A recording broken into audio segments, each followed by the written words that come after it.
early on as a leader, I was looking around me, trying to find that example and that model of what leadership would look like. Then I realized I was looking in the wrong place and I had to look within. Welcome to Unexpected Journey, the show where each week top professionals share work wisdom and life lessons about their careers and what they have learned about human experience in the workplace. I'm your host, Ann Bibb. Today, we're joined by Chantel Love, Global Vice President of Customer Success at Pearson Education. Chantel has spent her career advocating and creating opportunities for underrepresented employees while battling imposter syndrome, building high-performing cultures, solving complicated problems, and failing upwards.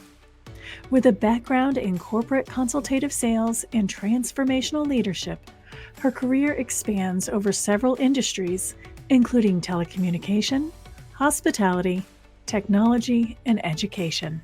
Chantel's goal is to help people realize their full potential, embrace authenticity, rewrite the rules of professionalism, and help people reimagine what it means to fail.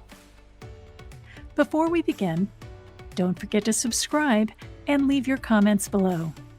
Now let's get started. Welcome back to Unexpected Journey, and today we have Chantel. I'm so glad you're here. Thank you so much for you know what, we've been trying to get this done for a while. I'm so glad you're here. Welcome.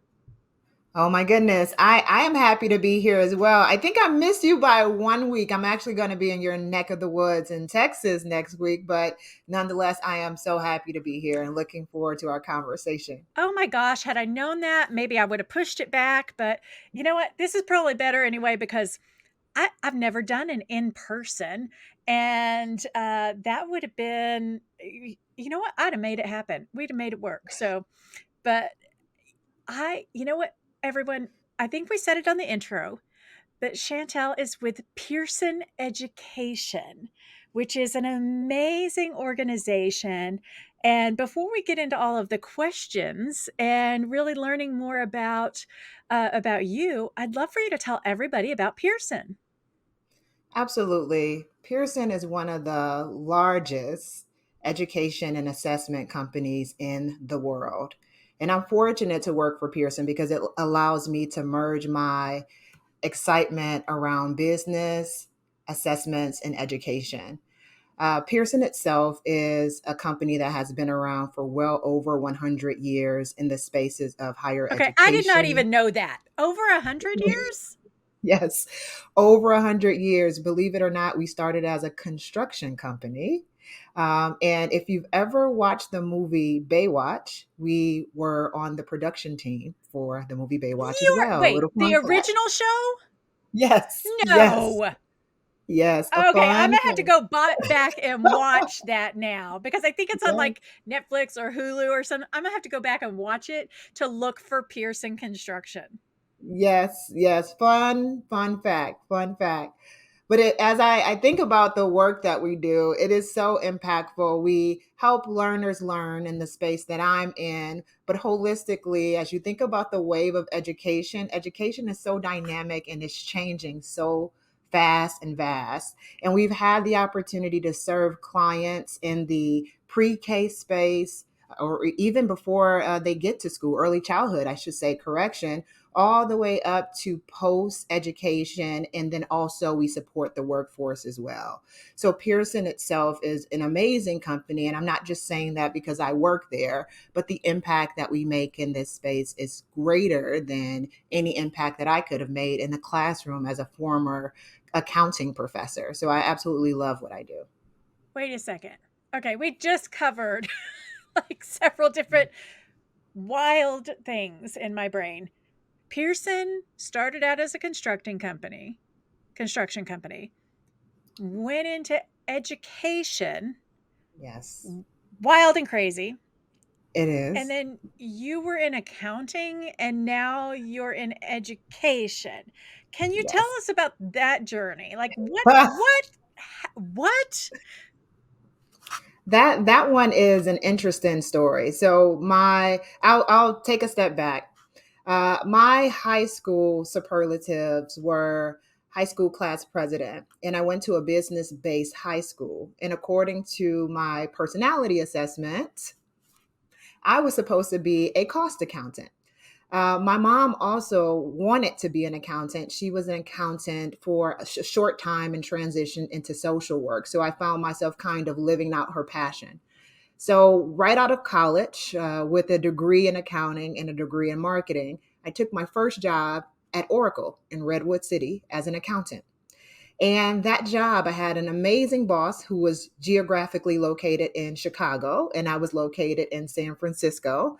And I had no social interaction at work. I did really great models for accounting and had the opportunity to serve and support our business unit in a way that was unimaginable, but I was unfulfilled. I was unfulfilled because I was alone, and I'm an extrovert if anyone hasn't picked that up. And my boss wasn't close geographically. So I didn't have a guide or a model fresh out of college. And in addition, I'm a Midwest girl. So moving to California and that thing that they call the earthquakes, where the ground moves unshakably, it just didn't work for me. There's something So about there's like people ask, you know what, in the Midwest you'll have tornadoes. But you know what? There's in tornadoes, you know they're coming like most of the the time, right? You can predictability, right? they're weather forecasters are telling you storms are coming, be prepared, seek shelter. With earthquakes, Right, it's just like boom, it happened and you're like, what just right. happened? There's a difference. Exactly, exactly. And honestly, an earthquake was one of the last straws for me. I was given a presentation in front of our executive team. I had my laptop, I'm sitting at the table, slides are going. I'm in the thick of this presentation, feeling good and confident. And then all of a sudden, the room started moving. All of the inner city Midwest girl came out. I picked up my laptop and I proceeded toward the door. And my boss said, "Hold on, Chantel, where are you going?" I'm I'm like, out. "This, I'm out. This doesn't work for me." A- and that's my story, and I'm sticking to it. But along that journey, I found myself envying individuals who were in roles like customer success and sales, and those individuals who had the nice cars in the parking lot, who got off of work early, who were always doing these happy hours with their clients. And I recall talking to a coworker at one point in time, asking how did he have a red Ferrari, the newest version of it, in the parking lot. And he says, I work in customer service and I work in sales. So from that point, after I left Oracle, I made a transition into telecommunications actually, and I supported a massive transition for Comcast. And in this transition, I relocated from California to Minnesota, Minneapolis, Minnesota to be specific. And while I was there, I helped Comcast open a customer loyalty center. It was at the point where there was this transition from analog to digital. Oh my gosh, And you're dating us. I know. And I'm supposed to be a millennial, and I was protesting the transition from analog to digital, but I'll save that for another conversation. But in that transition, we opened up a 500-seat call center in Minnetonka, Minnesota, and it was a great stimulation to the economy in the area at that time, given the bubble, if you will, with the housing market. And then also at the time, our brand was kind of scarred, where customers did not have this great impression or experience with our organization. So we were able to build this organization that was focused on customer experience, customer success, and customer loyalty while we were rebranding from Comcast to Xfinity. So that's how I basically and accidentally got into the space of customer service and customer success. Wow, that is quite the journey. And what I love about that is it feels like, and tell me if I'm wrong here, but it feels like you kind of led your own journey. And once that earthquake hit, it was your wake up call, and you said, I'm going to own my own future here, Yes. and I'm going to decide where I go. Right. Right. And that's hard for a lot of a lot of women in the business world and a lot of people, especially of a certain age, to say, I don't like where I'm at and I'm going to make a change Right. because I need to just go ahead and figure out where I want to be. I'm not happy. Let's figure some things out. And that's happening Right. with a lot of people right now. It's been happening with a lot of people over the last couple of years. And Right. we're seeing a move cross industry, cross career.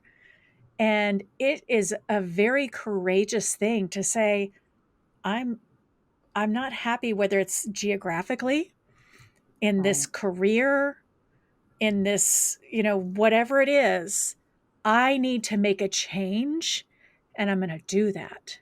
Right. And you did that, and you're living proof that you can do that and be successful. Right. So, mad props to you, and everybody, look at what can happen when you say, I'm going to make a change and I'm going to tell myself right now I'm going to do it, and I'm going to be a success. It's not going to be easy, but I'm going to do it. One of the reasons why I was fearless in the move is because I felt I had no choice in some regards. And what I mean by no choice and having all of the choice at the same time is an oxymoron, but I grew up below the poverty line.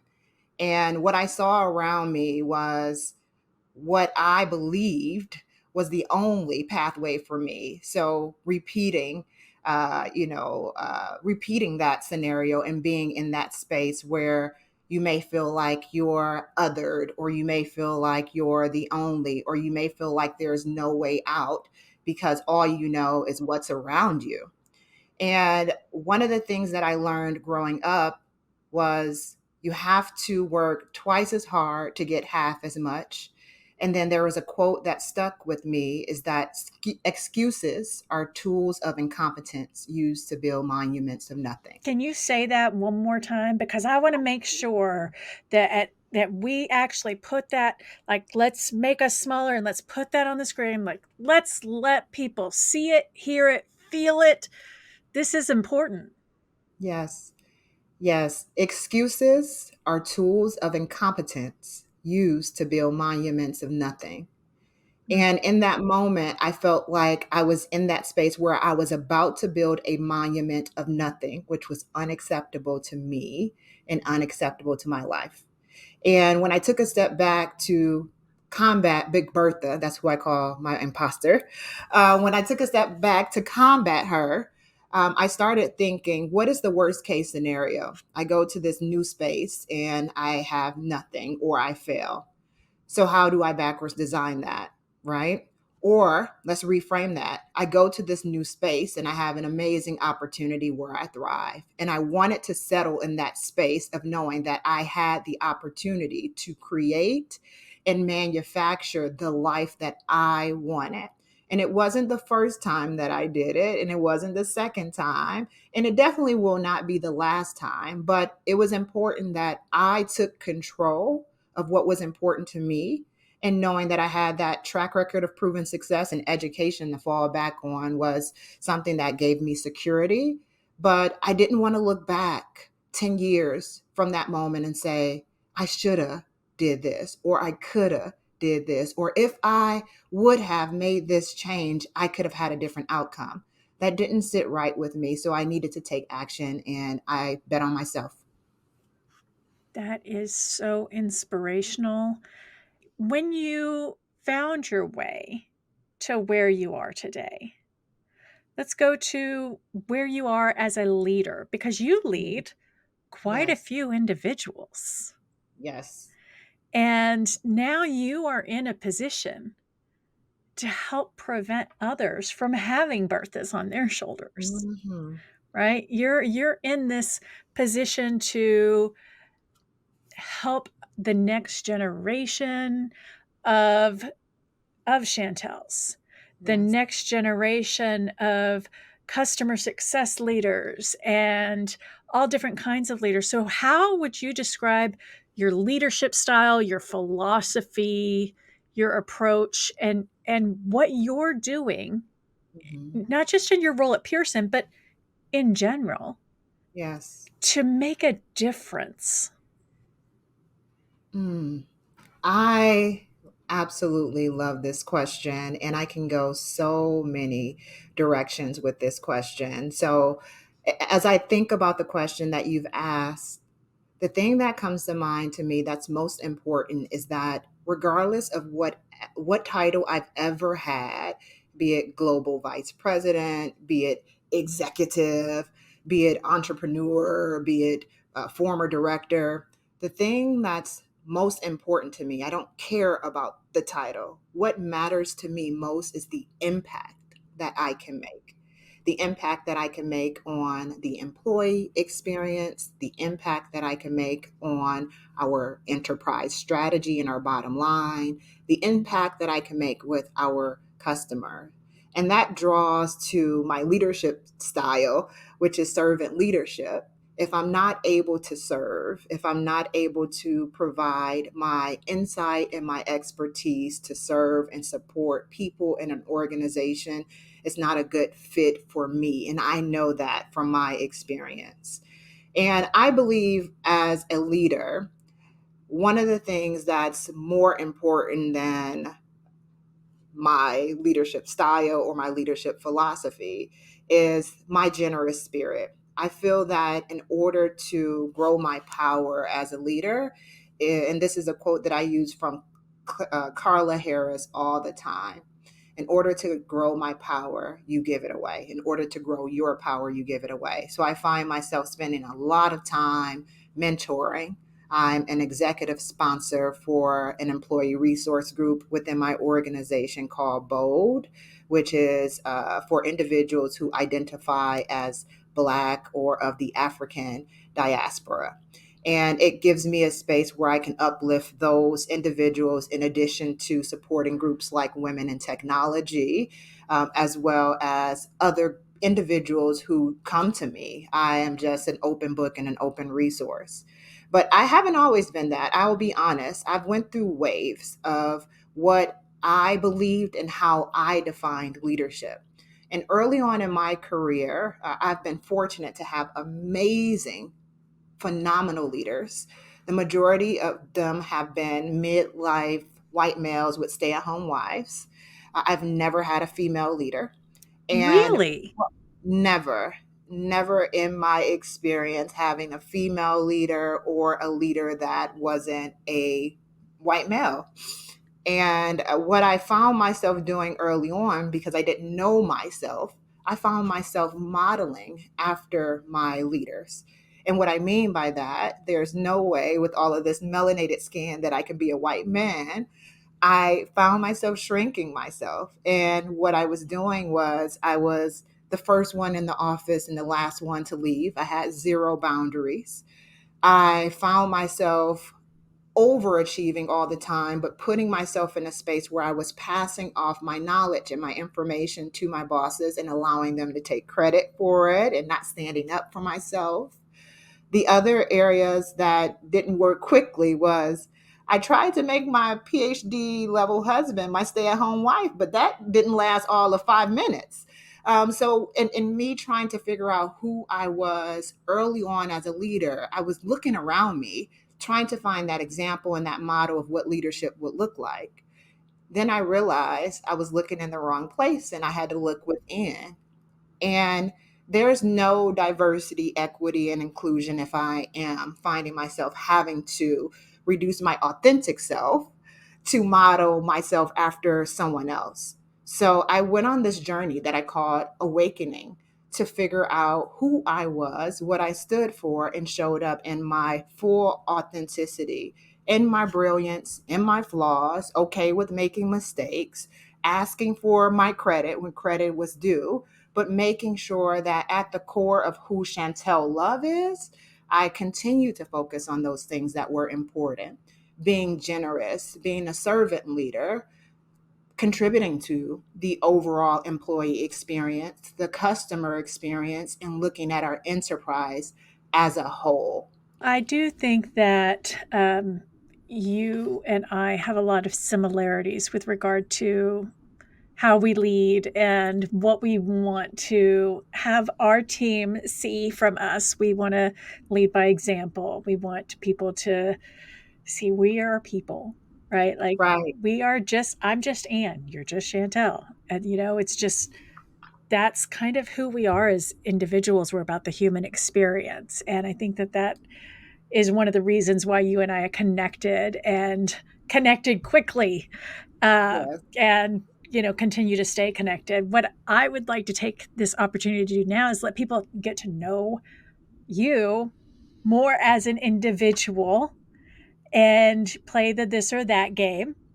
Yes. And so, this is where I give you two words or phrases. We both answer and kind of get to know each other a little bit. So, the first one, and I'm actually interested in this one because I do know that you're a mom of a younger child. Um, Yes. so, and remember the rules of the game: neither or both is not an answer. You have to Okay. pick one. Coffee or energy drinks? Energy drinks? Really?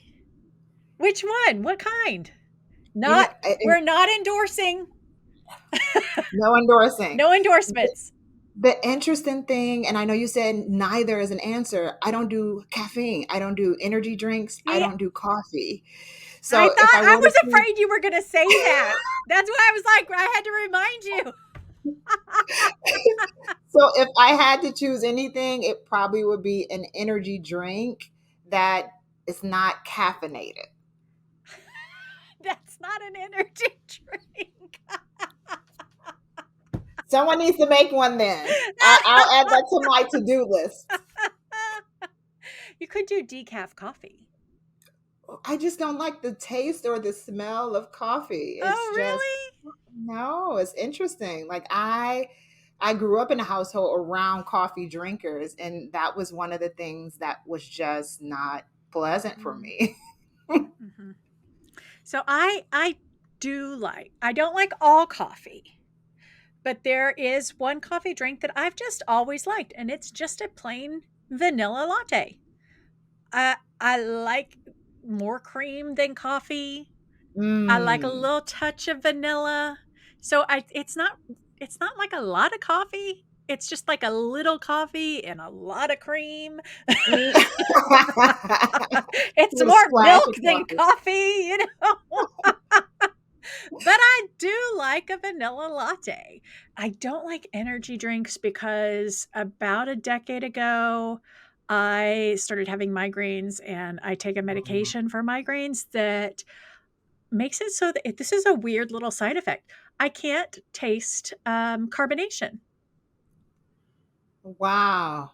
You're So, missing out on all of the great carbonated yeah, drinks. so I don't drink sodas or like champagne. I does nothing for me. Nothing with Mm. carbonation works for me. And I Wow. have to say, before I started taking that a decade ago, I was like this big fan. I was a Coke and piece of pizza. That was my thing, right? Like I would even like the day after, pizza was so much better the day after a cold piece of Mhm. pizza and a soda. And Yes. that was phenomenal. And it's all gone. Root Oh. all gone. So nothing with carbonation. So energy drinks like the Red Bull, the Monster, none of that. Can't have it. Mm. So, yeah, so I have to go with coffee. That was my long answer for why I chose coffee. Ah, coffee it is. Yeah. Coffee it is. All right. Next question. Yoga or Pilates? Definitely yoga. Okay. Definitely yoga. If I were 10, 15 years younger, Pilates, but yoga, I like my peace. I like the stretching and the elongation. I like centering myself. I just like the way I feel afterwards. Okay. You may have to talk me into try like maybe when you come into town we can go try a yoga class. Uh this is one of those ones that I would pick neither if I could. Oh, One, tell me more. okay, one, I don't really know what Pilates is. And two, I want to be into yoga. I want to, but I have a fear of yoga. Tell me more about this. What's this yoga fear?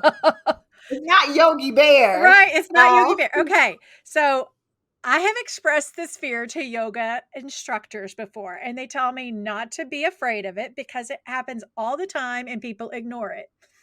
But I am afraid that I'm going to go to a yoga class and I'm going to get into the wrong position, and all of a sudden, you're going to hear,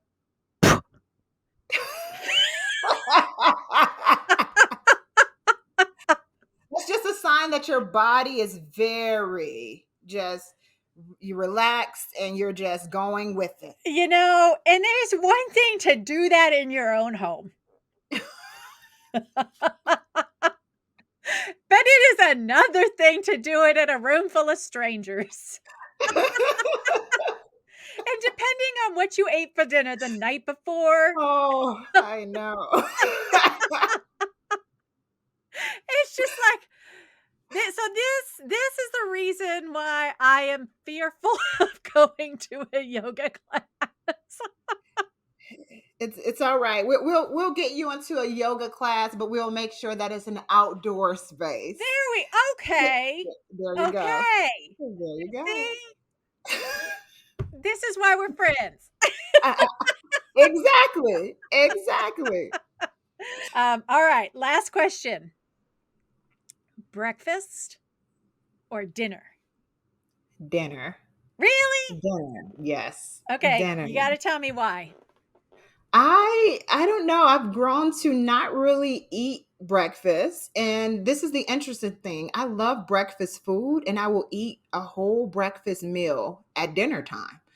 The pancakes, the eggs, the sausage, the bacon. I would do all of that. But I enjoy savory items for dinner. Like I love fish, salmon, orange roughy, Chilean sea bass. Mm, What I know, yeah, and I'm like, oh, my stomach is hearing me talk. clearly, Um, I don't have a problem with food. Like you're just like making me hungry right now. who you asked the I questions? know. But yet definitely dinner. And since I live in Henderson, Nevada, I'm 2 steps away from Las Vegas, which is a Oh, great that's foodie dangerous. experience. Yeah, it is. It is dangerous for my tummy and it's dangerous for my bank account. So I definitely make sure that I build that in and make trips to Vegas to go to the foodie experiences, the foodie tours, the food experiences. I just love being a self-proclaimed foodie. So dinner is that spot for me. So this was hard for me because as everybody that watches the show knows, I'm a celiac. So like it's hard finding good food is hard for me sometimes, especially when I'm traveling. Like I can at home, my husband takes very clearly very good care of me, and I love him for that. But when we Yes. go out, finding good food that is safe for me to eat is generally a challenge unless we go someplace like we're going my daughter, my NB and I are going on a trip to New York, and my Oh, sweet daughter has like mapped out all of the gluten-free restaurants in New York, and it's going to be like this thing. So I'm super excited about that. But gluten-free breakfast is like pancakes and waffles that are gluten-free. Let's be honest. It's just not the same. Like a no. gluten-free breakfast is scrambled eggs, some kind of eggs and bacon and like my husband makes pretty darn good gluten-free pancakes by now, but I haven't had a good gluten-free waffle in years. And so I as much as I love breakfast and I do love breakfast for dinner is fantastic. But Yes. dinner, there are just more options and Like you were Agreed. naming some things. I mean, I could go with sushi. I could go with tacos. I could go with fish. I could like do specialty items, steak, Yeah, barbecue, like all the things.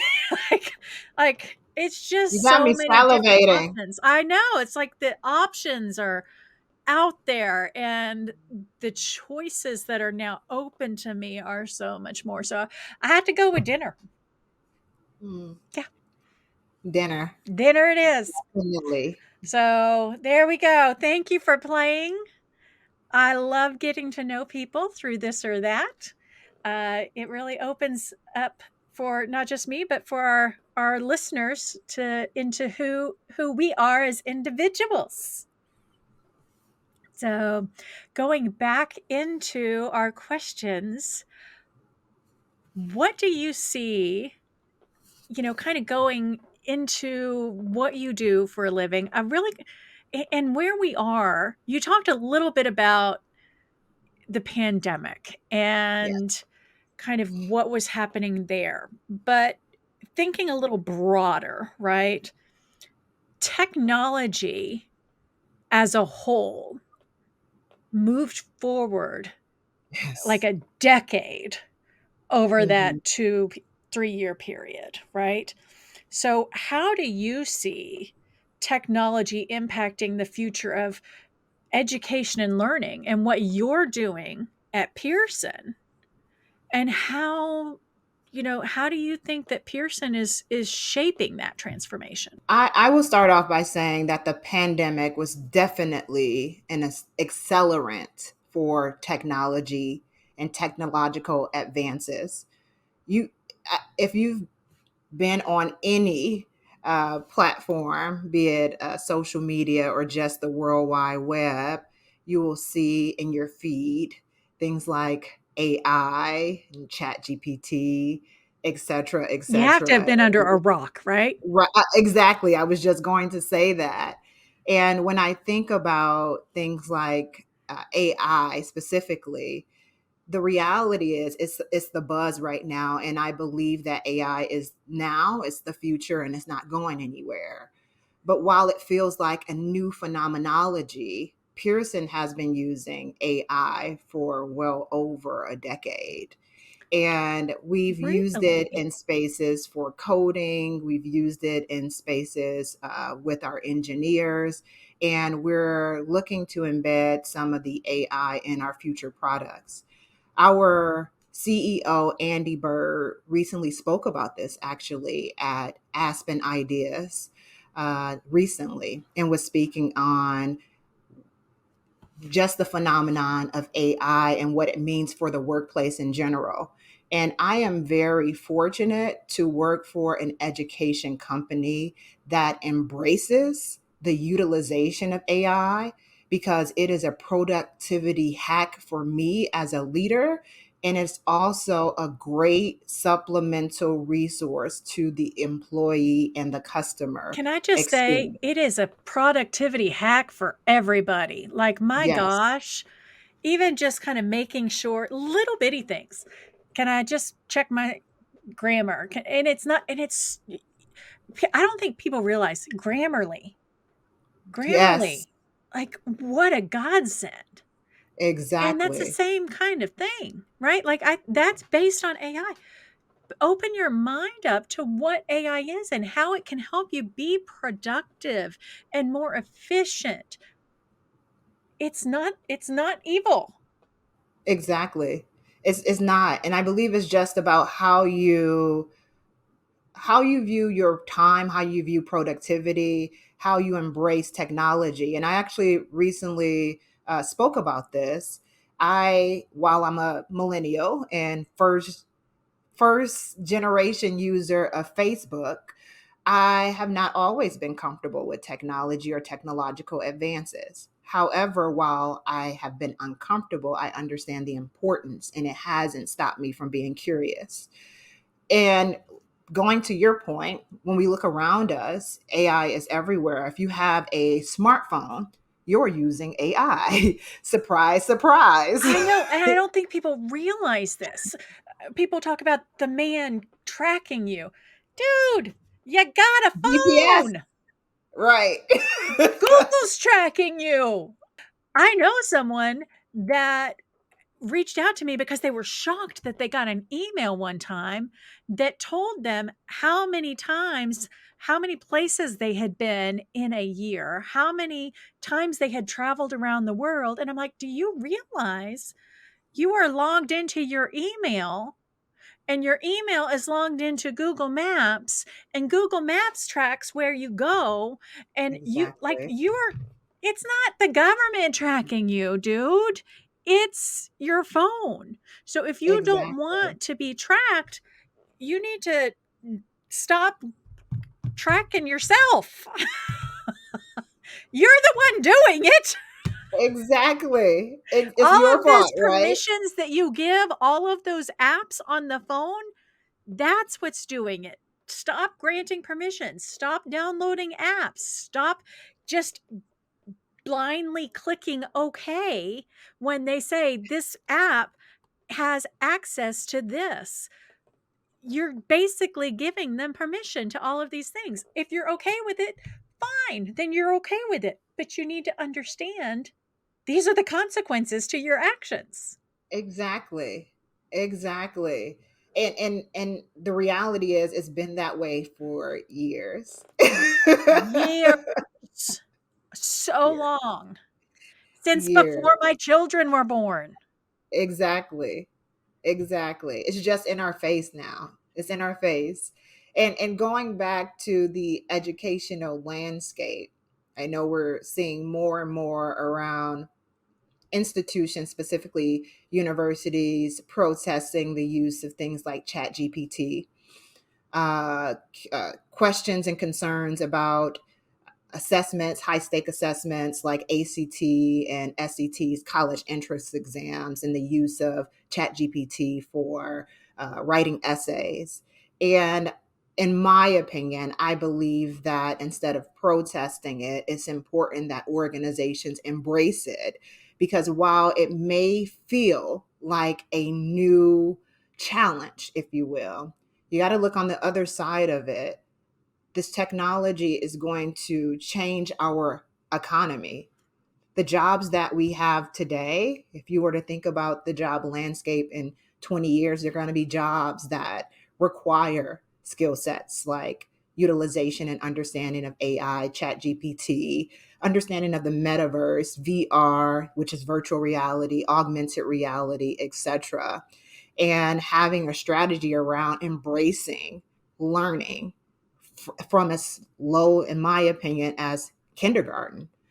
I say this because I have a son who's 5 years old, and my son is a self proclaimed gamer. And my son plays these video games that allow him to create images and worlds that he plays, and he gets to play against other children around the world. And he's wanting to pursue a career that wasn't even around when I was a child. He's at that age, when you have three different careers you want to do. So he wants to be a professional gamer. He also wants to be an ethical hacker, and he wants to be a lawyer at 5 years old. And Wow. just knowing that I have a 5 year old in my household who has yet to start kindergarten, already thinking of what his life looks like, what that looks like beyond a typical role of a police officer or a firefighter. With all due respect, those are amazing jobs. But the landscape is changing right in front of me. And as a leader in the ed tech space who happens to be a mom of Generation Alpha who was born with a device or technology in their hands, right? It's important to be forward thinking enough and understand the landscape that we're entering into so we don't get left behind and we don't suppress those opportunities to invest and learn and refine and get out of our own way, frankly, so that we can support these new digital natives and also support the changing technological landscape. That And that applies actually everywhere. begs the question. And first of all, I absolutely love the ethical hacker is one of the things that your 5-year-old said. I recently did an interview with a leader in cybersecurity, and one Mm. of the things that they do is ethical hacking. And I even asked her on that podcast, so I think it's going to air soon. Is you mean like on those movies and shows? And she says exactly. That's exactly what we do. And I thought that was just in movies. She said, "No, we Mhm. really do that." And Yes. I think it's amazing and incredibly impressive that your son is thinking about that. But now that you've brought this up, it begs the question, you know, you said Generation Alpha, who was basically born with a phone in their hands. They were Mhm. born with technology in their hand, but not all of them were. Right. And so that kind of begs the question, with the way that technology is moving, with the way that technology and education is moving, with where we are moving, not just as a society in the United States, but as a global society, Mhm. what role do you think in what you're doing in your career and what you're seeing that technology plays in addressing educational inequities and in Yeah. providing equal opportunity for all students? That's a comment that's near and dear to me, honestly. What's interesting about that comment is I think of the nuances in technology in the education space, and I immediately think of the historically Black college and university, the HBCU, Morehouse University, that created during the pandemic one of the first metaversities, meaning they established a university in the metaverse to teach their students that attended the university. And fortunately, it wasn't a function of the pandemic. It was time, but it was very appropriate. And I bring this up because the space that is in, the majority of the students that attend that university identify as Black or of African descent. And in some regards, have come from a mix of backgrounds, be it affluent families or many of them are first generation college students or grew up similar to me in single parent households below the poverty line. And having individuals and organizations, I should say, who have established a foundation to lean into those spaces of inequity and those spaces where you don't commonly hear or see those spaces taken up by individuals that are not of a white or homogenous group. It's just amazing that they're taking those steps forward.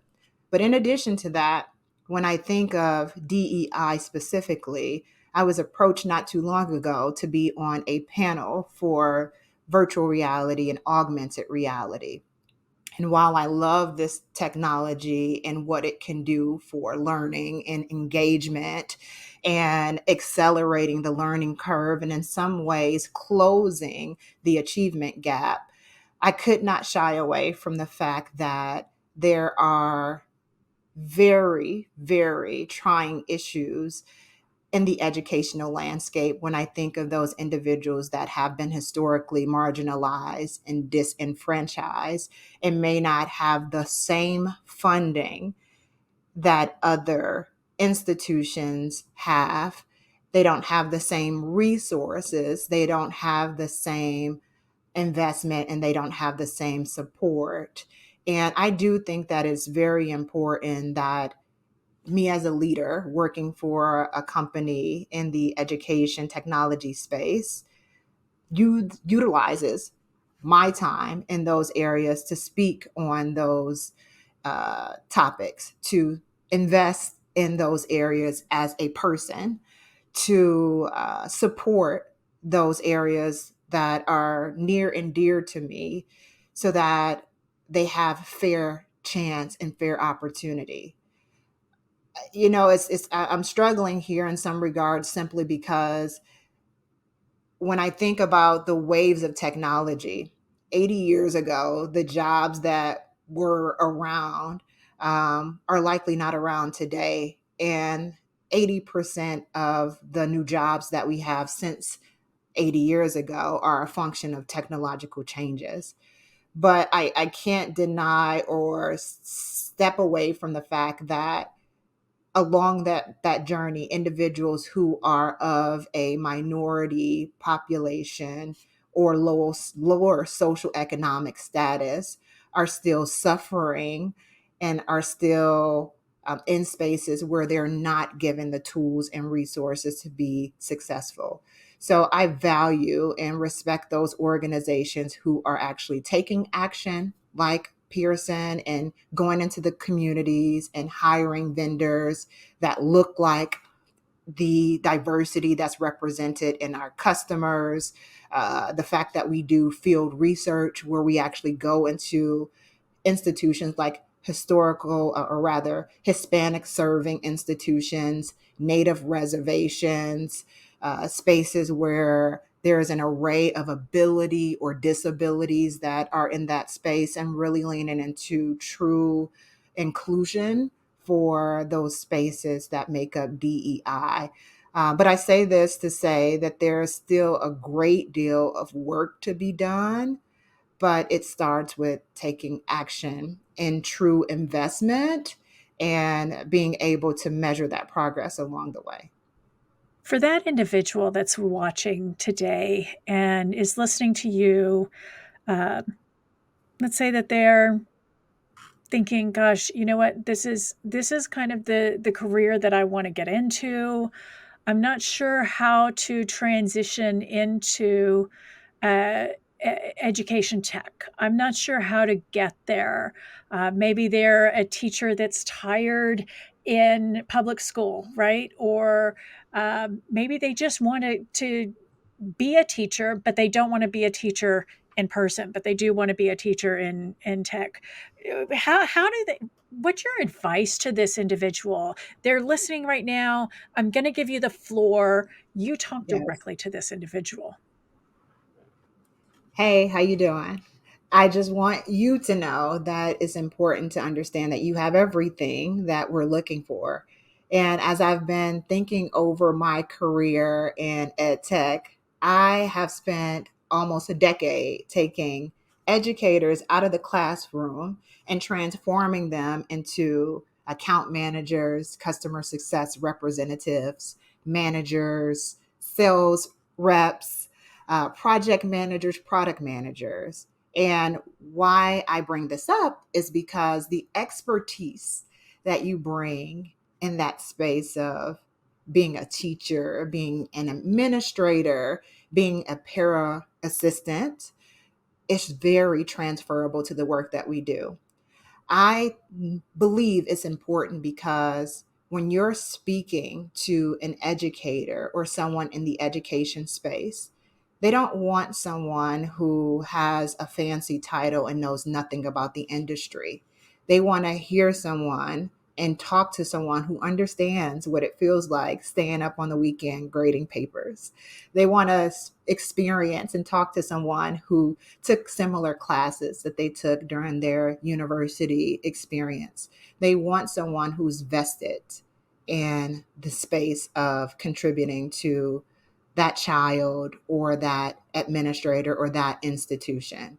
So I would say if I were to leave you with one tip, you have everything that the ed tech company is looking for. Leverage your network. And what I mean by that, you may see someone who's doing the job that you want to do. Ask for a referral. Hey, I have this experience and I see you work for that company. Is there any way that we can have a coffee talk? Is there any way that you can connect me with someone so I can learn more about that space? It all starts with taking action. And you never know what's going to happen as a result of having one conversation, but you will never know unless you take that step forward. That's fantastic. Chantel, why would somebody reach out to you and how would they reach out to you? You can definitely reach out to me at my website, chantellove.com.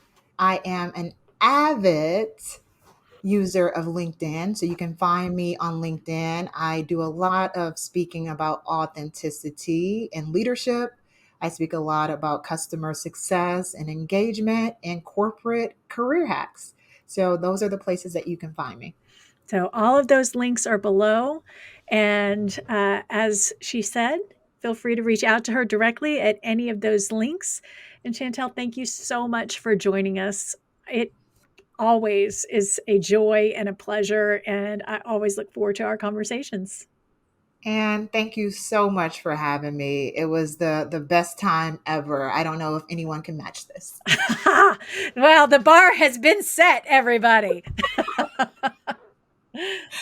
As we wrap up the episode, we would like to take this time to thank you for joining us this week on Unexpected Journey. Our guest information will be linked in the episode description, along with a link to our host website, annbib.com, and our sponsors' websites, remoteevolution.com, ethossupport.com, and yourcohort.co. Please don't forget to like, subscribe, and share on your favorite podcast app and on our YouTube channel so that you never miss an episode and we can continue to bring them to you.